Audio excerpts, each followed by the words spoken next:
Live from Washington, D.C., in front of millions, Jasmine Crockett rises to speak the truth, only to be ambushed by Candace Owens, who mocks her as nothing more than a puppet for white liberals. But within minutes, Jasmine unleashes explosive evidence that turns Candace's attack into a national disgrace. And in real time, Candace Owens watches her empire collapse. But what did Jasmine reveal that forced even Candace Owens into silence? Stay with us. This is a story worth every second of your time. Under the glare of overhead lights and with a wall of cameras aimed at the podium, the Walter E. Washington Convention Center pulsed with political tension.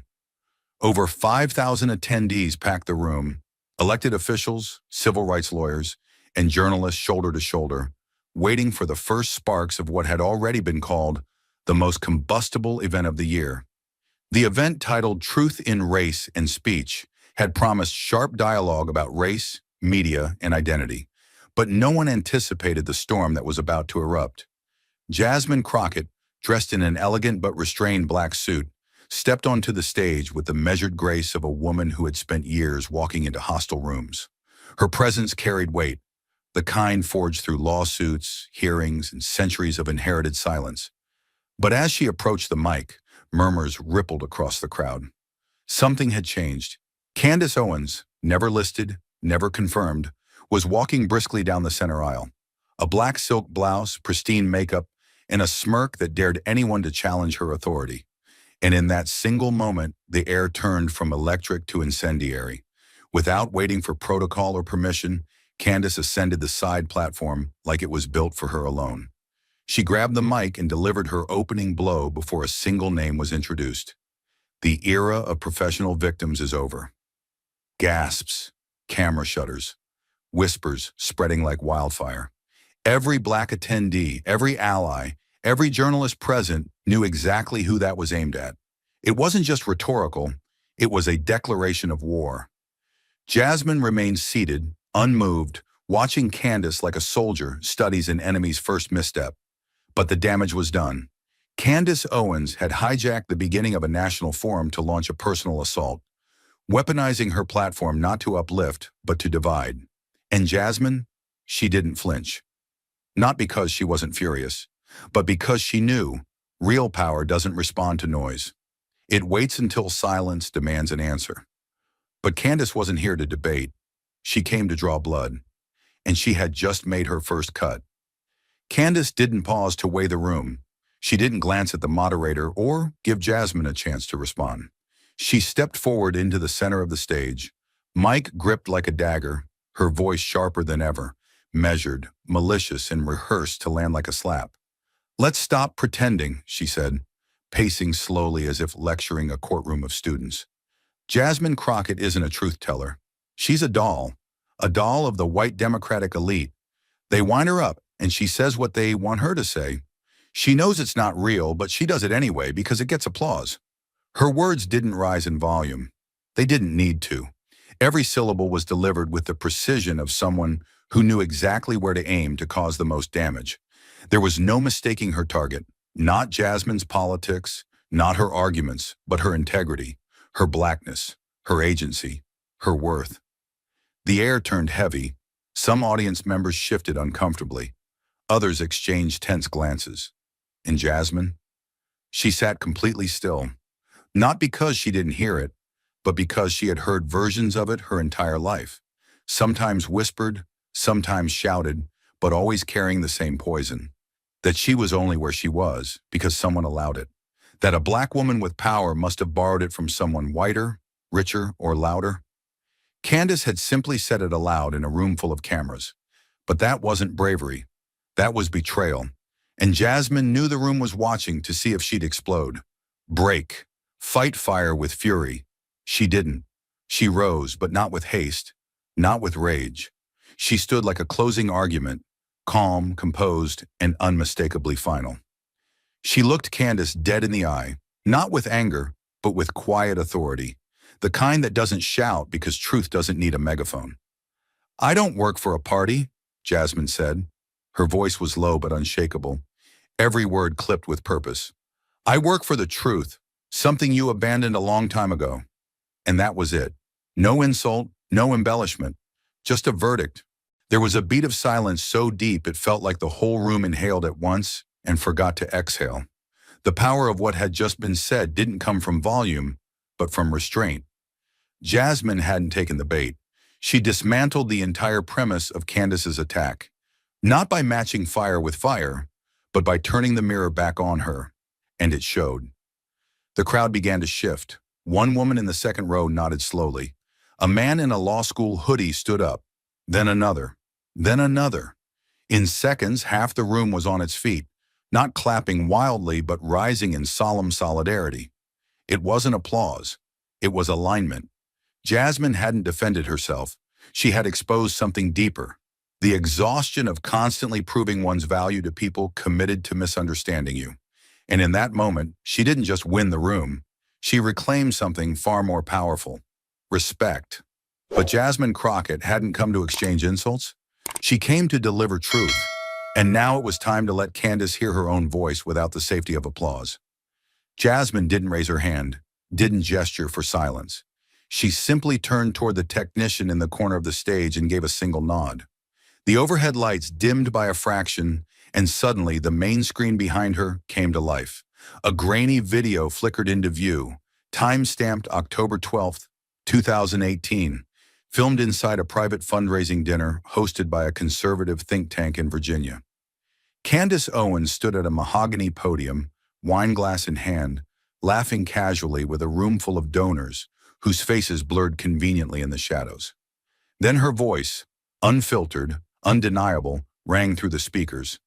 If I had been born white, I wouldn't apologize for it. I'd use that power wisely, unapologetically. There was no context to rescue her, no editing trick to explain it away. Just a camera, her voice, and a sentence that detonated decades of false solidarity in 5 seconds flat. The impact was immediate. The room froze, every breath caught mid-chest. Even the moderators, previously struggling to keep the conversation civil, went still. The audio continued. Candace, smiling as she raised her glass, delivered the final blow. Guilt is for people too weak to win. Gasps rippled across the audience. Low at first, then louder, overlapping like the roll of distant thunder before a storm. One attendee dropped his pen. A woman near the front pulled out her phone, not to record but to verify what she just heard. Candace, still standing on the stage, instinctively moved toward the microphone, mouth open, hand raised as if to snatch the moment back. But before she could utter a single word, the moderator leaned forward, voice tight and firm. Ms. Owens, please, you'll have your turn. She stopped, not by choice, but by command. And for the first time that evening, the woman who had dominated headlines and talk shows with volume and venom stood silent. Not because she had run out of things to say, but because the truth had finally outrun her. The room wasn't hers anymore. Not the mic, not the stage, not even the story. Jasmine hadn't shouted, accused, or pointed fingers. She had done something far more dangerous. She had revealed. And that kind of truth doesn't just silence a person. It exposes what they built their name to hide. Candace's eyes darted across the crowd, scanning for a lifeline, maybe a smirk of support, a nod from an ally. But what she found were stares, cold, calculating, curious. The kind of looks that don't just judge, they reassess. Jasmine stood still, hands folded in front of her, not gloating, not smiling. Her posture said everything. You told on yourself. I just pressed play. The tension hung like static electricity, ready to snap. And while Candace wrestled with a rebuttal that might never come, Jasmine leaned back from the podium, letting the silence devour the moment. In that stillness, the hierarchy shifted. This wasn't a debate anymore. It was an unmasking, and the entire room was watching the mask fall, piece by calculated piece. The video had left cracks, visible, undeniable, but Jasmine wasn't finished. What came next wouldn't just shake Candace's image. It would shake her foundation. With the room still stunned and the last echoes of Candace's 2018 words hanging in the air, Jasmine calmly stepped forward once more. She didn't raise her voice. She didn't need to. There was a different kind of power in her now, controlled, sharpened, surgical. From the folder she had brought to the podium, she removed a thick stack of printed documents and held it up for the cameras to see. This, she began, her tone steady, is the independent audit report of the Brexit Foundation, commissioned last year by a nonpartisan watchdog organization. Murmurs rippled across the crowd, curious and wary. Jasmine tapped the first page, then directed the technician to project the key findings on the screen behind her. The words appeared in bold white on black. $517,842 in expenditures unaccounted for due to missing or incomplete documentation. Gasps followed, not theatrical, but involuntary. The kind that happens when a mask isn't just lifted, but shredded. She paused just long enough for the weight of the number to settle, then turned to the next slide. A scanned resignation letter from the lead auditor, signed and dated. Jasmine read the last line aloud, each syllable deliberate. Due to lack of access to verifiable financial records, I cannot, in good conscience, certify the integrity of this organization's data. That sentence didn't hit like an accusation. It hit like a verdict. Cold, clinical, final. Jasmine lowered the paper and looked back at the audience, not with triumph, but with clarity. This isn't political, she said. This is arithmetic. This is accountability. The crowd wasn't clapping yet. They weren't sure if they were allowed to, but eyes were widening, phones were rising, and somewhere off stage, a producer was already cutting clips for primetime news. Candace stood frozen, her posture still tall, but her face couldn't keep up. The smirk was gone, replaced by a flicker of calculation, like someone mentally scanning every financial file they thought would never see daylight. She took half a step toward the mic, but stopped herself. Jasmine hadn't just revealed financial inconsistencies, she had exposed the structure of a story that Candace had sold as empowerment, but now smelled unmistakably like exploitation. Jasmine continued, flipping to a pie chart that broke down donor allocations versus verified outreach programs. It was damning. Nearly 40% of the funds labeled community education were redirected to private events, including luxury venues, personal security, and undisclosed consulting. One entry was simply labeled Media Opportunity Enhancement. Jasmine didn't even need to explain. The evidence was speaking for itself. What made the moment even more powerful was Jasmine's restraint. No gloating, no performance. She let the data carry the indictment. The numbers weren't partisan. The missing money wasn't theoretical.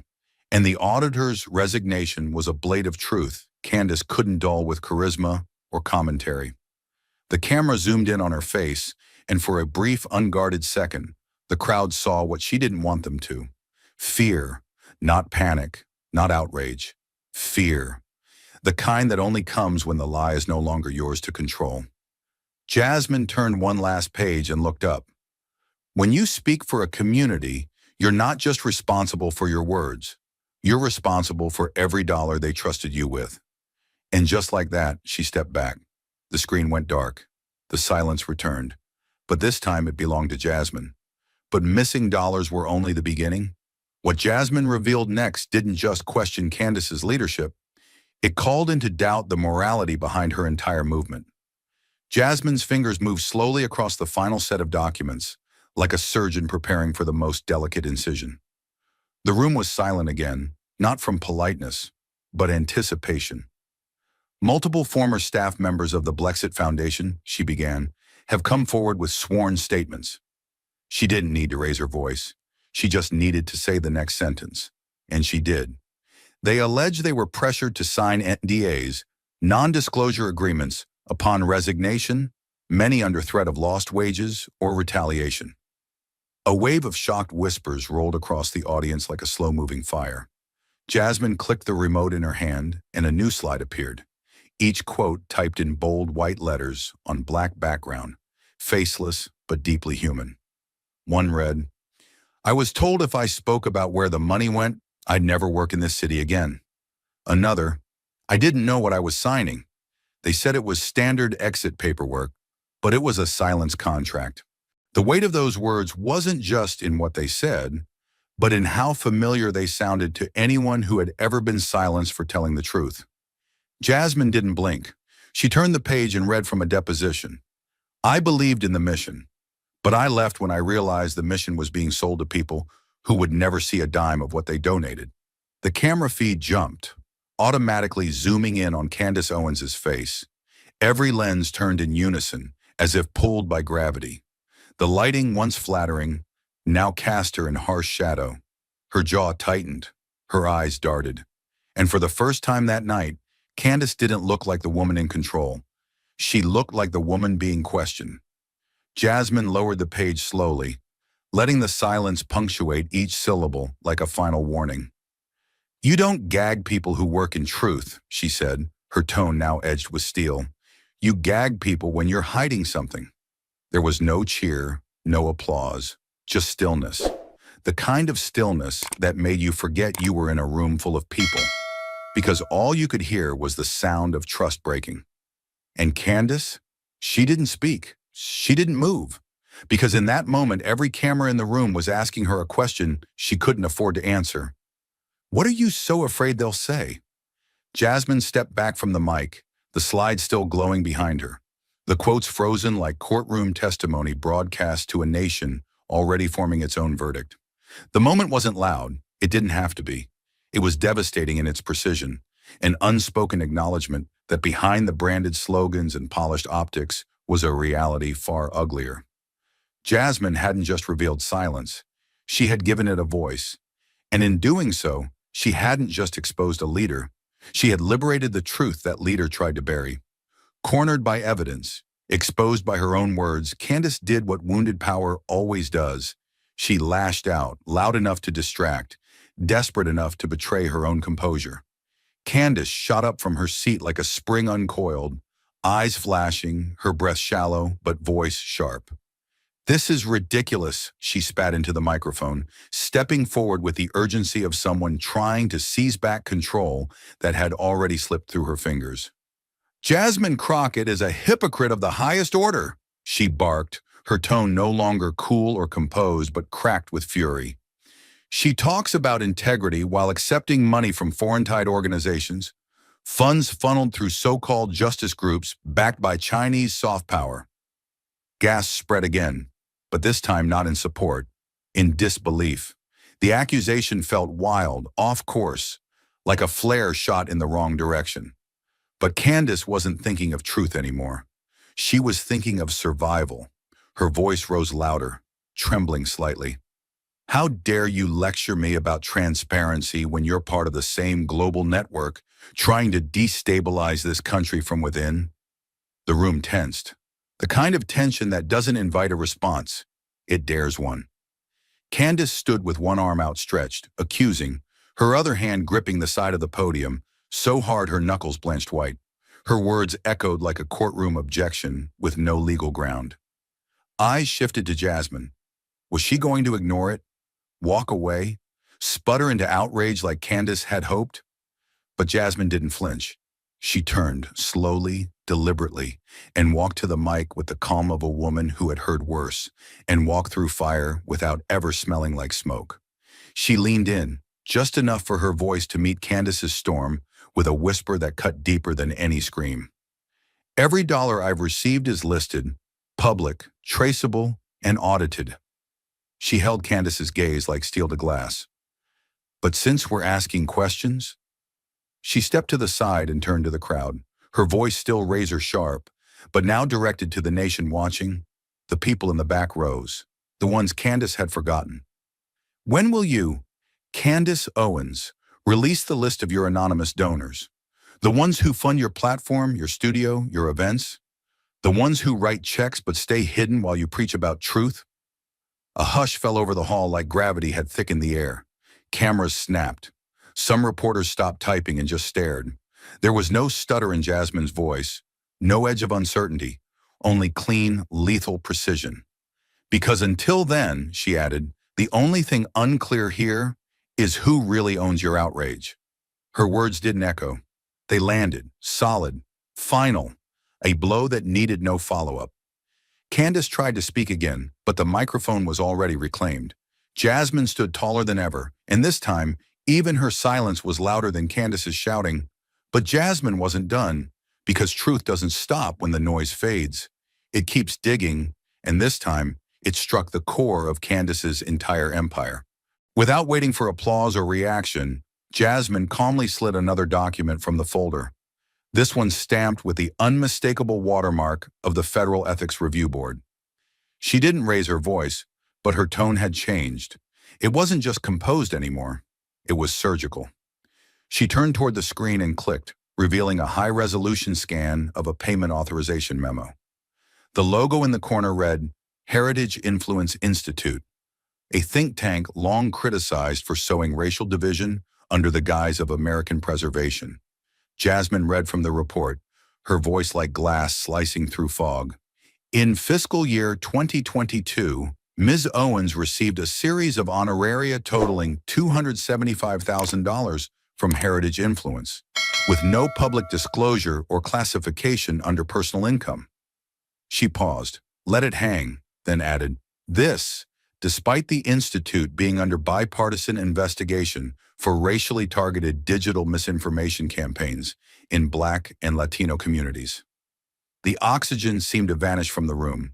Screens blinked. Pens froze mid-sentence. This wasn't speculation anymore. It was paperwork, verifiable, traceable, and now undeniable. Jasmine continued. In those same months, Ms. Owens released 6 high-traffic videos denouncing what she called Black victim culture, each coinciding with a Heritage Influence media buy. The timing wasn't just suspicious.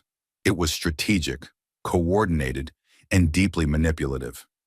Jasmine pointed to a final slide, an email, redacted in parts, but showing correspondence between a Heritage donor and Owens' booking agent. The subject line, approved messaging, focus, internal racial divide. A long, suffocating silence followed. No one moved. Candace didn't move. She stood there for a beat too long, blinking like someone realizing the light was no longer flattering, but forensic.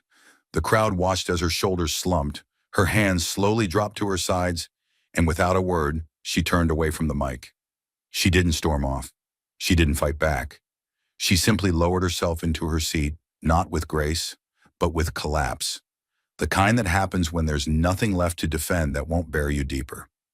Her gaze dropped to the floor, and for the first time that evening, she wouldn't meet the eyes of the audience. Not one of them, because she knew.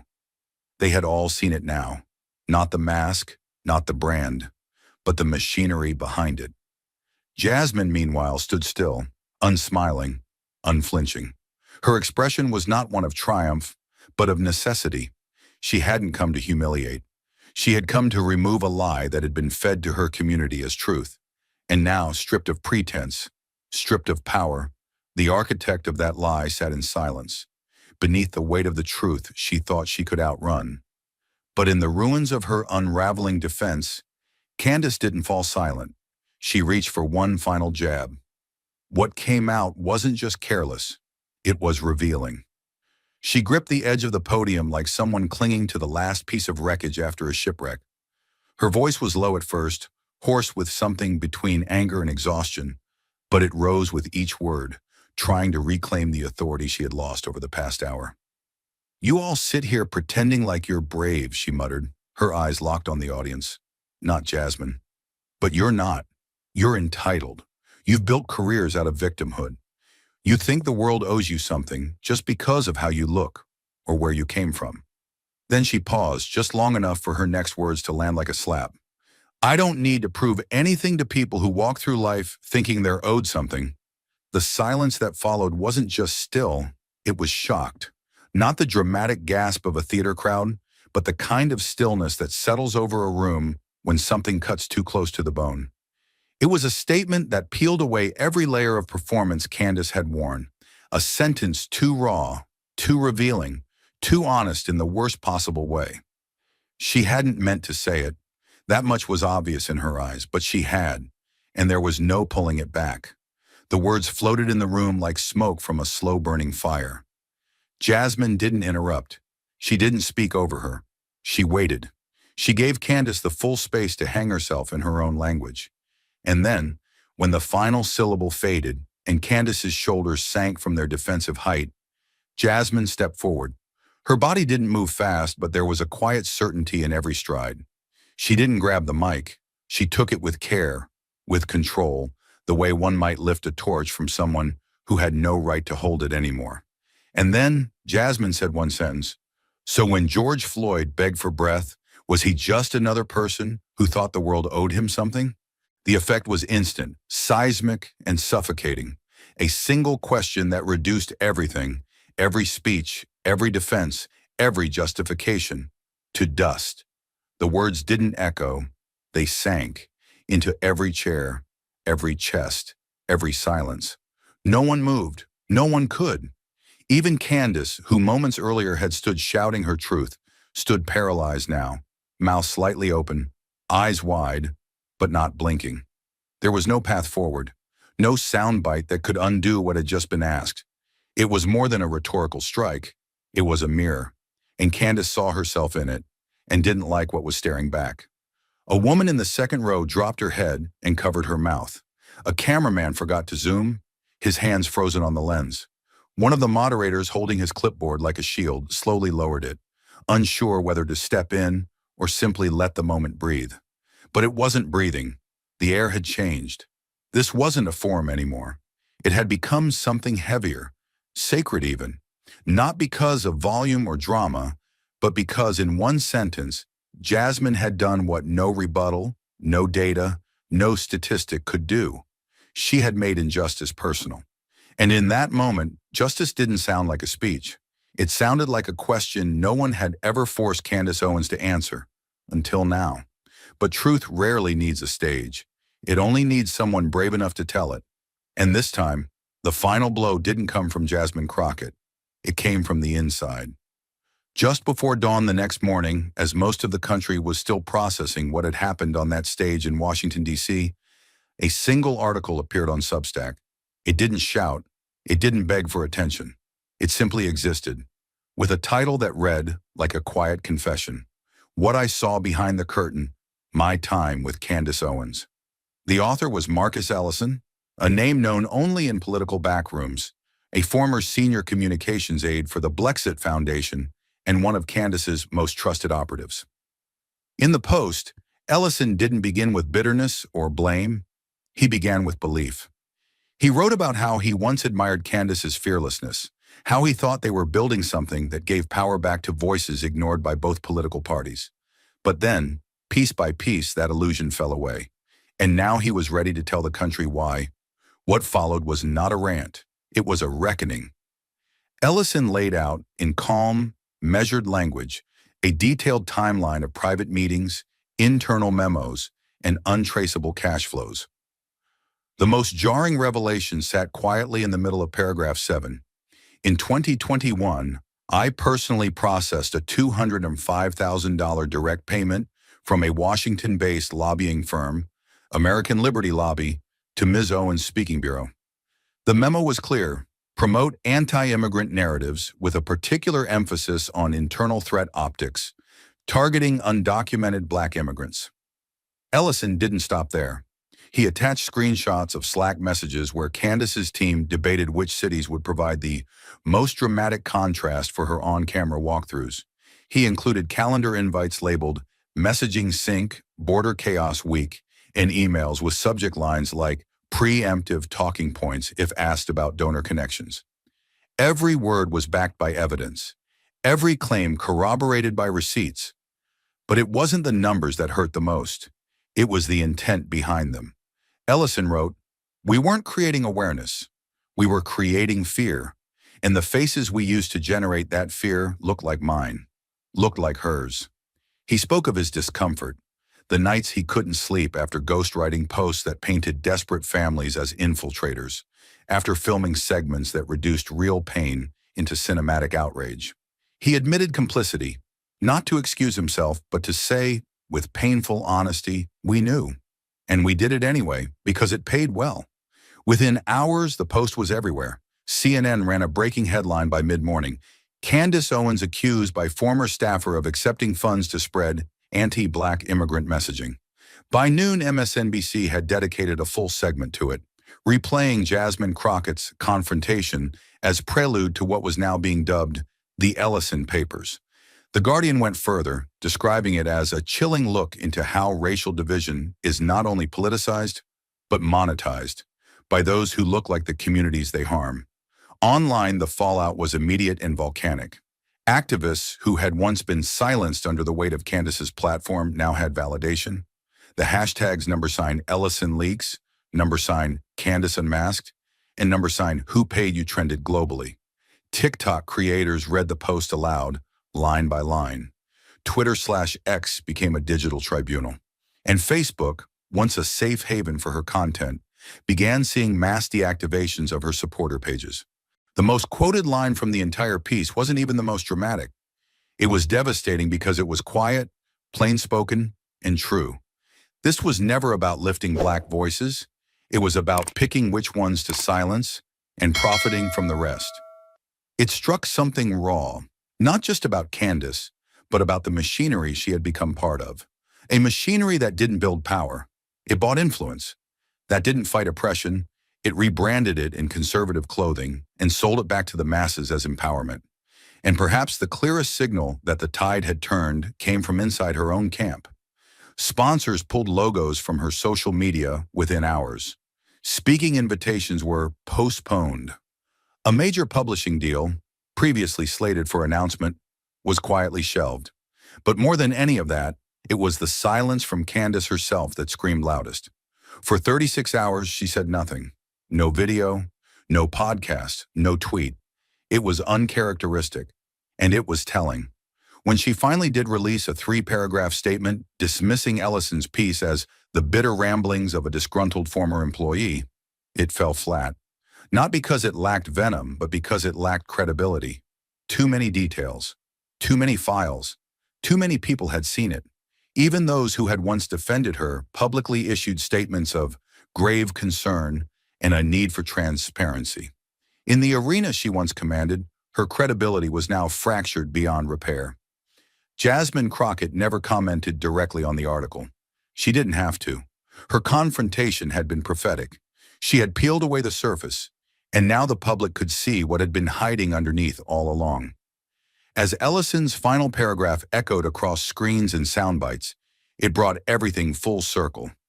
There will be more like me. People who watched in silence because they thought the cost of speaking was too high. But silence has its own price, and I'm done paying it. And in that moment, the narrative wasn't about Candace Owens anymore. It was about the power of truth, spoken plainly, backed by courage, and released into a world hungry to finally hear it. The building had seen speeches before, fiery, rehearsed, even prophetic. But what Jasmine Crockett was about to say wasn't a speech. It was a reckoning, clear, unflinching, and devastatingly necessary. She walked back to the podium not as a victor, not as a performer, but as someone carrying something heavier than outrage. Her steps were slow, intentional, not heavy with exhaustion, but with the weight of responsibility. The room, still shaken from all that had unfolded, was silent again, not out of politeness, but reverence. For hours, truth had clawed its way into the open, through documents, confessions, silences, and slips. But now the moment belonged solely to her. Jasmine Crockett stood behind the mic and didn't look at her notes. She didn't need to. This wasn't a statement for the press. This was for us, the room, the people watching, the communities listening. And every syllable she was about to speak had lived inside her long before this stage. When I was a little girl, she began, her voice calm but resonant, I thought the most dangerous people in the world were the ones who hated me out loud. She paused, just long enough for the crowd to settle into her rhythm. But over time, I learned that the real danger isn't always outside our walls. Sometimes it speaks in our accent, looks like our cousins, wears our skin like borrowed armor. The room did not move. Not one phone rang, not one whisper. She had just opened the wound every person of color knows but rarely dares to name. There are people, she continued, who carry our history in their blood, but not in their hearts. They move through our communities not to protect, not to uplift, but to extract credibility, attention, power. They know the language of the oppressed, but speak it like tourists, selling pain for profit, betrayal wrapped in familiarity. Jasmine's voice didn't rise. It sank, deeper, closer, more intimate with every word. And that betrayal, she said slowly, is the hardest to name. Because when it wears your skin, when it echoes your history, people hesitate to challenge it. They mistake appearance for allegiance, visibility for integrity. Then she paused, not for effect, but because something sacred had crept into the air. She looked out over the crowd, not scanning, not performing, but connecting, one set of eyes at a time. So let me be clear, she said, her voice sharpening like a scalpel. Not everyone who looks like you is with you. Some are just the shadows of privilege they've spent their lives trying to sit beside. She let the words breathe. And then she said what would become the sentence that moved across the globe. Not all skin folk are kinfolk. It was not shouted. It was not dressed up in metaphor. It landed clean, like a verdict. Not of guilt, but of clarity. The kind of clarity that breaks illusions and, in doing so, frees the people still trying to live under them. For a few seconds, there was nothing. Then slowly, heads began to nod. In the second row, a black elder woman with silver locks closed her eyes and placed her hand over her chest. In the back corner, a Gen Z organizer mouthed the words silently to herself. Not because she hadn't heard them before, but because she had never heard them said here, out loud, in front of everyone. Jasmine didn't smile. She didn't need to. She wasn't there to savor applause. She was there to say what needed saying, even if it made people uncomfortable, especially then. That line, she added, voice soft now, is not meant to divide us. It's meant to protect us. Because when we confuse shared appearance with shared purpose, we let people into the circle who were never there to fight, but to feed. She stepped back from the mic. Just once. Just enough. The kind of step that says my part is done. And in that space, something remarkable happened. The audience rose to its feet, not in an eruption, but a wave, one by one. Like people attending a memorial or witnessing a baptism. Some clapped, yes, but many just stood, in stillness, in agreement, in recognition. Because Jasmine hadn't just said something powerful. She had said something honest, something unvarnished by the expectations of white comfort or political stagecraft or community pressure. It was what people had whispered in kitchens, wept in journals, and taught to their children quietly, hoping not to sound bitter. Jasmine had spoken it with dignity, and now it could no longer be unheard. 6 hours later, the phrase, "Not all skinfolk are kinfolk," was the #1 trending topic worldwide. But it wasn't a trend. It was a truth, rediscovered and rearmed for a generation, drowning in performative politics and surface-level solidarity. Educators posted it in virtual classrooms. Clergy cited it in Sunday sermons. Parents used it to explain why some faces on television did not, in fact, speak for them. And across TikTok, X, Instagram, and late-night segments, people didn't just repost it. They dissected it, owned it, stood beside it. The phrase had become a lifeline, a sword, a shield. And Jasmine Crockett? She had not launched it like a weapon. She had handed it over like medicine, bitter, necessary, and long overdue. And the country, for once, swallowed it whole. But as Jasmine's final words echoed across the country, Candace Owens faced something far more punishing than a debate defeat. She faced the full, unrelenting weight of consequence. By the following week, the fallout had grown from headlines to hard action. Universities that had once fought for her booking, paying tens of thousands for her appearances, began to pull out one after another. Stanford, Georgetown, Duke, all released carefully worded statements citing a reassessment of speaker alignment with institutional values. The language was polite. The meaning was not. She wasn't controversial anymore. She was radioactive. Inboxes that once buzzed with student invitations and administrative contracts now sat empty. Behind closed doors, deans and ethics boards scrambled to shield their campuses from the media firestorm that followed her every canceled engagement. Students protested not to bring her in, but to keep her out. One event organizer leaked a private email from the university's diversity office that read bluntly, "We cannot platform a figure currently under documented federal scrutiny." It wasn't just about Ellison's testimony or Jasmine's takedown. It was about what had finally tipped into daylight. Candace was no longer seen as a provocateur. She was seen as a liability. At the same time, something even more serious unfolded behind the scenes. The Internal Revenue Service quietly opened an official inquiry into the financial practices of the Blexit Foundation. It didn't come with fanfare. No press conference, no leaks to the media, just a letter, confidential, dispatched to Blexit's headquarters in Nashville, marked, "Subject, Initial Review of 501c3 Fiscal Activity and Donor Compliance Reporting." But insiders confirmed it fast. The moment the story broke, it spread like a virus through the political media ecosystem. The IRS was looking into where the money had gone, how donations had been used, and, most critically, whether Candace had personally benefited from funds intended for community programs. Allegations about luxury retreats, undisclosed travel expenses, and vague consulting invoices had already circulated in Ellison's files. Now they were part of a formal investigation, and this time, there was no video clip to deflect the truth. No viral speech to drown it out. Just paper, numbers, law. For Candace Owens, who once built an empire out of defiant sound bites and bulletproof branding, this was a kind of silence she had never experienced before. Not one she could spin, not one she could shout over, because it came not from outrage, but from consequence. And for the first time, the institutions that once gave her a microphone were replacing it with subpoenas. While one name vanished from lecture halls under a cloud of scandal, another rose, carved not by legacy, but by fire. Jasmine Crockett wasn't just remembered, she was requested. 3 weeks after the confrontation, the silence surrounding Jasmine Crockett was finally broken. Not by controversy, but by invitation. One morning, her team opened an email from Harvard's Kennedy School. The subject line was simple: request for visiting scholar in political communication and racial justice. But the content made it clear. This wasn't just a speaking gig. It was an offer to teach, to build curriculum, to shape the minds who would one day shape the narrative. Within days, Howard University sent a formal proposal of their own. So did Stanford.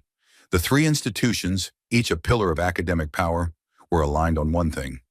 They wanted Jasmine not for the performance, but for the principle. They wanted the woman who stood on stage and didn't flinch when told her voice didn't belong. They wanted the woman who exposed betrayal, not with rage, but with receipts. And Jasmine didn't say yes immediately. She asked questions.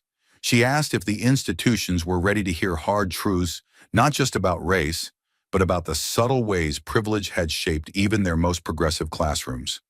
She asked whether students would be allowed to challenge, not just the system, but her. And when she said yes, she didn't arrive with fanfare. She arrived with a lesson plan. The course title, Power, Platform, and Perception, Political Media and Racial Truth. Enrollment maxed out within hours. At Harvard, graduate students who once studied case law on defamation were now dissecting Jasmine's congressional transcripts. At Howard, her class met in a packed lecture hall where debate wasn't just encouraged, it was required.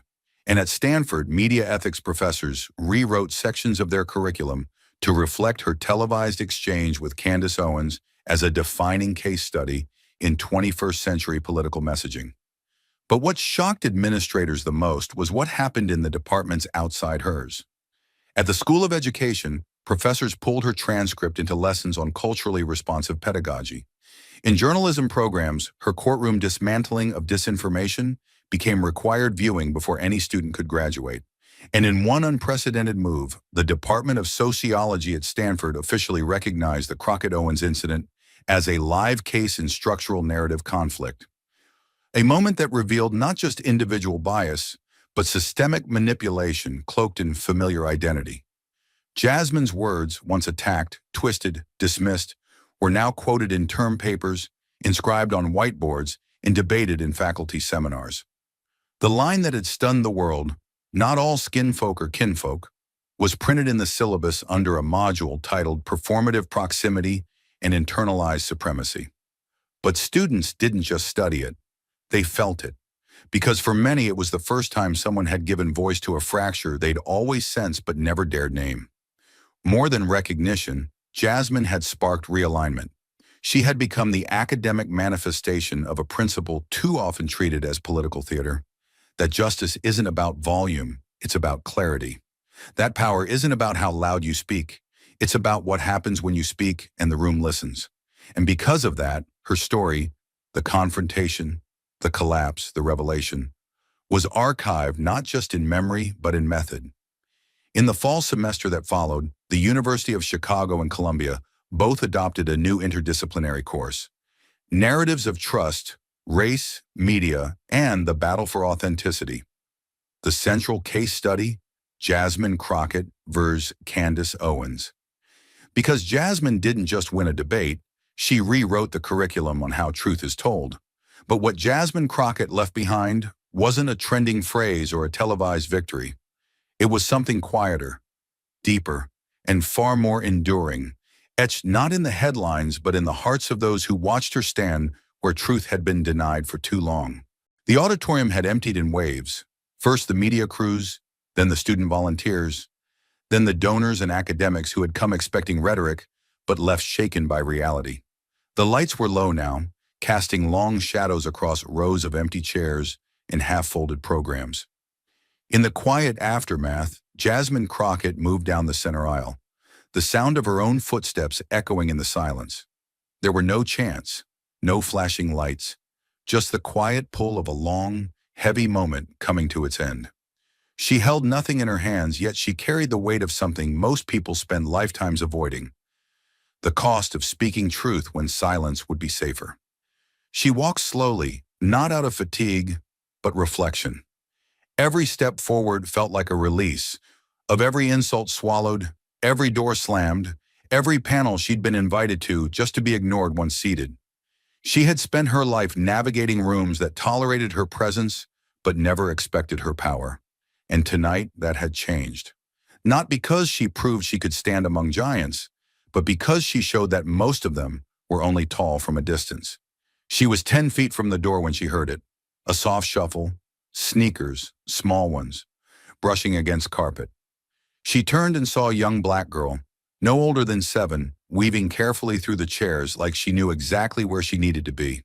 Her braids bounced with each step, and in her tiny hands was a composition notebook worn at the edges, its corners dog-eared from use. There were no cameras on this moment, no podium, no prepared lines. Just a child, making her way to the woman who had redefined what strength looked like under fire. When she reached Jasmine, she stopped, breath short, eyes wide but steady. She reached up, palm open, and tapped Jasmine's hand. "I won't let anybody lie for me again." The words were quiet, but they landed with the force of thunder. Jasmine's heart caught. She didn't look around. She didn't break.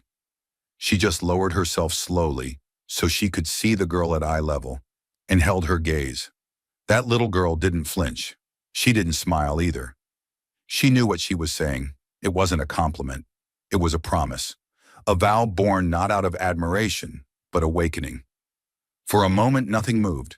Jasmine reached up and touched the girl's shoulder, not to bless her, but to steady herself. Because this wasn't about legacy, it was about lineage. That child would grow up in a world that had tried to bury truth beneath skin tone, party loyalty, and profit. But tonight she saw what truth looked like, unafraid, and she would never forget it. The girl's mother stood a few steps away, her hand covering her mouth, tears streaking her face in silence. Jasmine stood, gave a slight nod, and turned back toward the exit. She didn't wave. She didn't bow. She just walked forward, shoulders square, chin level, her figure slowly swallowed by the soft shadows of the hallway. Inside, the last few remaining guests sat still, as if rising too soon would break the spell. The stage remained empty now, lit by the faint glow of the projection screens, which had gone black. And yet the space felt full, charged by something deeper than applause or rhetoric. It was the presence of something reclaimed, something untouchable. Outside, night had folded over the city. Jasmine stepped into the cool air, her breath visible in the wind. There were no cameras waiting, no car pulling up with fanfare, just the sound of the Capitol behind her, settling into silence. But that silence didn't feel empty. It felt earned. And beneath it, there was motion, the quiet turning of a nation not toward chaos, but reckoning. Because in every era, there comes a voice that doesn't echo the room, but forces it to listen. Jasmine Crockett had not been the loudest in that room. She had simply been the most unshakable. And when a truth like hers is spoken in full, it doesn't fade when the microphone turns off. It lives in classrooms, in courtrooms, in conversations whispered between mothers and daughters, between students and mentors, between people who now know what it means to say, I see who speaks for me, and I see who never did. Final voiceover. Some wars don't need armies. Some battles aren't fought in noise. Sometimes the most dangerous thing you can carry into a room is truth. But truth doesn't walk in with applause. It walks in knowing it might leave alone. Because truth threatens comfort. Because truth burns the mask off the familiar. And to carry it forward, you have to be willing to let everything false catch fire behind you. Because some victories don't look like crowns or cheers. Some victories look like one little black girl who'll never believe the lie again. And as Jasmine's silhouette disappeared beyond the doors of that auditorium, what remained wasn't applause, it was stillness. A stillness filled with realization, reckoning, and the unmistakable weight of a truth we can no longer unsee. The lesson Jasmine Crockett left behind was not wrapped in a headline. It wasn't simplified for virality or packaged for comfort. It was raw, unfiltered, and deeply human. The kind of lesson that does not end when the lights go out, but only begins when the audience goes home. She didn't just reveal the mechanics of political betrayal. She unearthed something much more intimate, the fragility of trust and the cost of protecting it in a world built to exploit it. Because the real battle wasn't just fought on that stage, it was fought in every heart that had been told to doubt its own reflection, every voice that had been edited down to make room for someone else's lie. And Jasmine didn't just confront her opponent, she confronted an entire system of narratives designed to confuse identity with loyalty, skin color with solidarity, visibility with virtue. She showed us what it truly means to be alone in a room that looks like it should have embraced you, and to speak anyway. Her courage was not the absence of fear. It was the choice to stay standing while fear snarled at her feet. And from that choice came a brutal, beautiful revelation. Telling the truth is not about the outcome. It's about the obligation. Jasmine didn't walk into that chamber to win. She walked in because she knew what silence had cost her ancestors. She walked in because somewhere, a little black girl was watching and wondering if she had permission to be more than polite, if she had permission to be powerful. Jasmine gave her that answer without ever saying her name. But make no mistake, what Jasmine did was dangerous, not because it was loud, but because it was honest, because it disrupted comfort. It forced people to see that injustice doesn't always come wrapped in cruelty. It often arrives smiling, familiar, and fluent in the language of the oppressed. She taught us that not every voice within your community is your ally, and not every voice outside it is your enemy. And that truth? That's the one no one wanted said out loud, because it fractures the convenient storylines, the performative unity, the illusion that oppression is always simple, always external. Jasmine shattered that illusion and dared us to look at what lay beneath it. She didn't just fight a political adversary, she disarmed a moral performance. She pulled back the curtain on those who weaponize identity not to protect, but to manipulate, not to elevate, but to extract. She made us question who has been speaking for us and who has been speaking over us.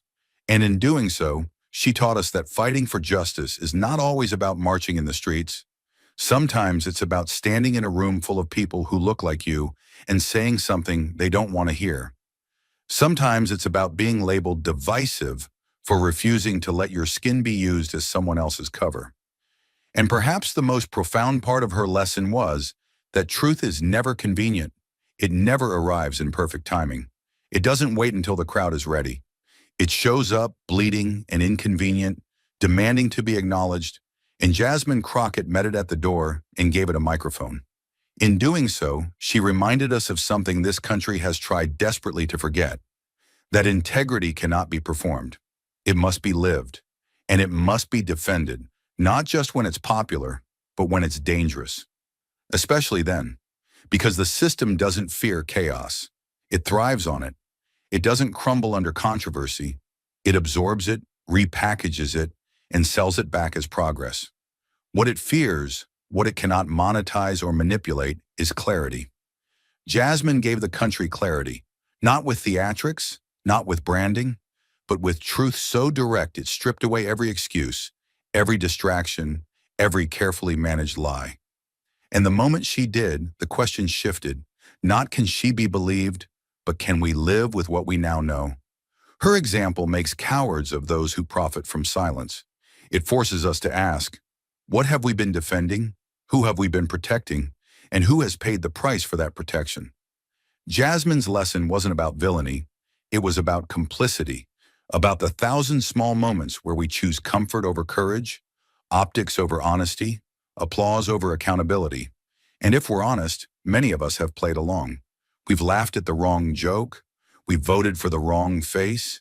We've stayed quiet when someone with power was speaking in our name without our permission. But now, because of her, that excuse is gone. And in its place is a choice. Do we continue playing the game? Or do we finally demand more? Not just from our leaders, but from ourselves. That's the human lesson Jasmine Crockett gave us. That truth is not a performance. It's a burden. And if you're not willing to carry it, don't stand in the way of those who are. Because the mask may win the spotlight, but it will never win the legacy. That belongs to the ones who told the truth when it was dangerous, who stood when it was lonely, who burned every lie to light the way forward, not for themselves, but for the next girl who refuses to be lied about, lied to, or lied through ever again. And so the real lesson isn't in what Jasmine said on that stage, it's in what she refused to become. She refused to be the safe version of herself. She refused to hand her truth to someone else for translation. She refused to let power dictate her dignity. And because she refused, others now remember, not just what happened, but what must never happen again. But Jasmine's story was never meant to end in applause. It was meant to awaken something in us, something restless, ancient, and long silenced. And now that it has, the fire is in our hands. You've heard what happened. You've seen what she endured. You've witnessed what it costs to stand alone against the machinery of lies. But if you think Jasmine Crockett went through all of that so we could simply be moved or momentarily inspired, then you miss the point. She didn't go through that fire to become a symbol. She went through it to break a cycle, and cycles don't break themselves. They are shattered by action. She turned a courtroom into a battleground not for glory, but to give us something rare and dangerous in this country: clarity. Now it's not enough to admire her. It's not enough to quote her. You have to decide who you are in this story, because this moment is not just about Jasmine. It's about you. It's about all of us, standing at the edge of a system that rewards silence and punishes those who speak too clearly. And make no mistake, clarity is a threat to comfort. That's why so many prefer the lie.